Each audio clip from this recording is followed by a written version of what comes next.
Welcome everyone to Vested Interest. This is Shane back again for another stock pick of the day. It is August 29th, the Monday, first day of the week. Hope you had a great weekend.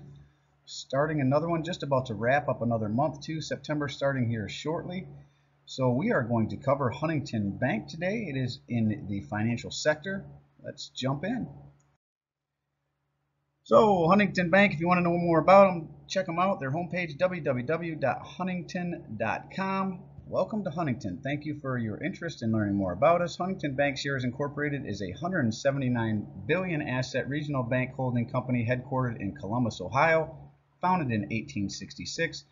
The Huntington Bank National Bank and its affiliates provide consumers, small and middle market businesses, corporations, municipalities, and other organizations with a comprehensive suite of banking, payments, wealth management, and risk management products and services. Huntington operates more than 1,000 branches in 11 states, with certain businesses operating in extended geographies. So I really like that they've been around for well over 100 years. So again, another one that has weathered the storm through all kinds of downturns, the Great Recession, depressions, the 2008 financial crash, housing market crash there in 2008, 2009, into 2010. Still around, still kicking. They are growing here in Michigan where I'm at.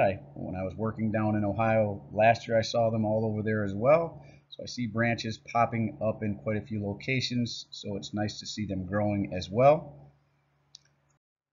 And at the close of business on August 29th, they were down 1.25%.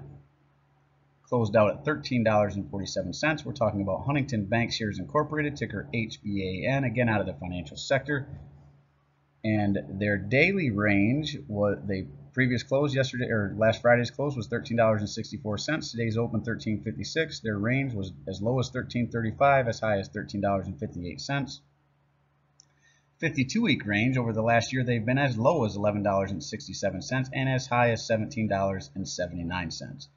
Market cap of $19.426 billion, a beta of 1.22, so they are more volatile than the overall market. You can clearly see that volatility throughout the day.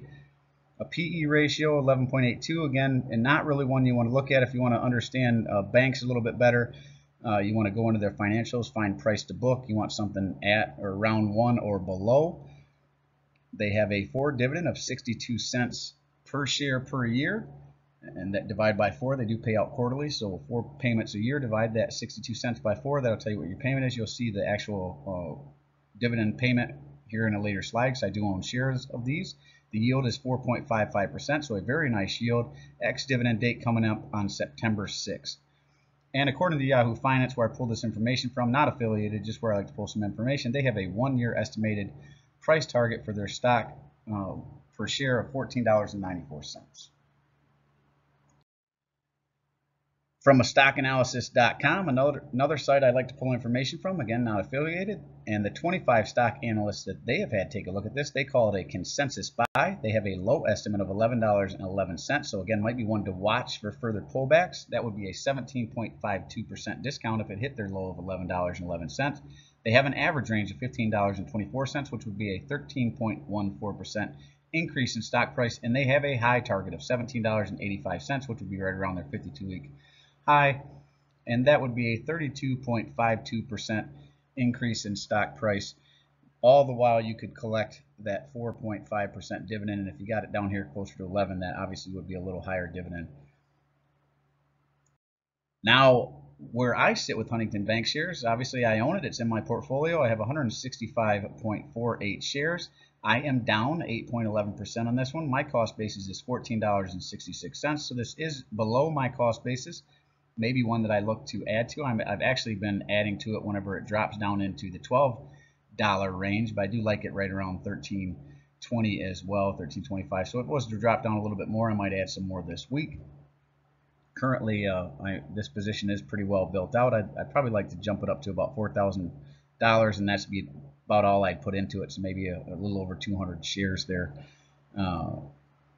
And then I'd probably back off for a little bit and just collect the dividend, see if I could get the price appreciation as it rebounds a little bit.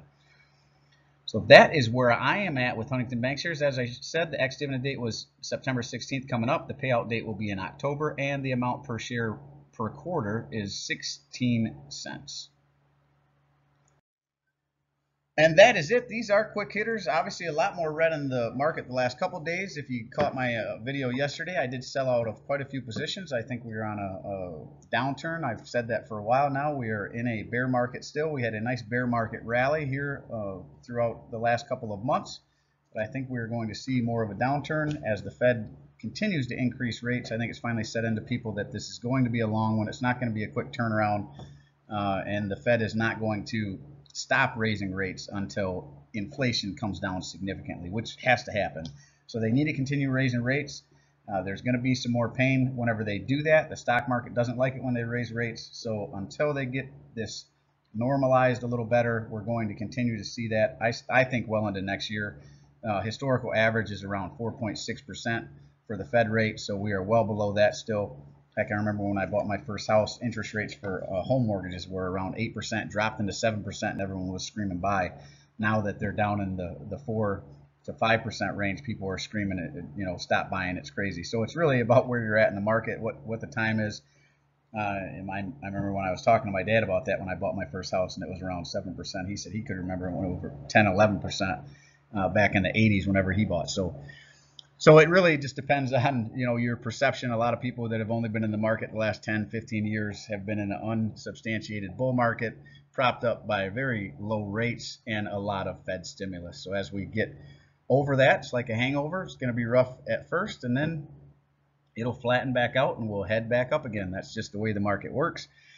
And with that said, as always, appreciate you stopping by. If you haven't done so already, don't forget to show me some love. Hit that thumbs up, ring the notification bell. Most importantly, subscribe to the channel. Join me on this journey to financial freedom. Hopefully you are on your own journey as well. Hopefully some of the things that I share will help you get there a little faster. I do personally read and respond to the comments. So drop your comments down below. Let me know what you think of this video. Let me know what you think of Huntington Bank shares or other banks that you might own, stocks and banks. I own Bank of America is another one that I like as well. Let me know what banks you have in your personal portfolio. I do personally read and respond to the comments. I'm always interested to read your questions, suggestions for future topics, opinions, or constructive criticism. Go ahead and drop that down below as well. And this is Shane signing off, wishing peace and prosperity to you and yours. And remember, financial security comes to those who take a vested interest. We'll see you in the next one. Thanks for stopping by. You have a great week. I'm not a financial advisor. Nothing in this presentation should be considered financial advice. I'm only sharing my opinion. Investing journey for educational and entertainment purposes. Investing involves risk. You can't lose money. You should never invest any amount and not come to losing. Always do your own research best based on your situation, circumstances, and select criteria, or seek advice counsel with a certified financial advisor.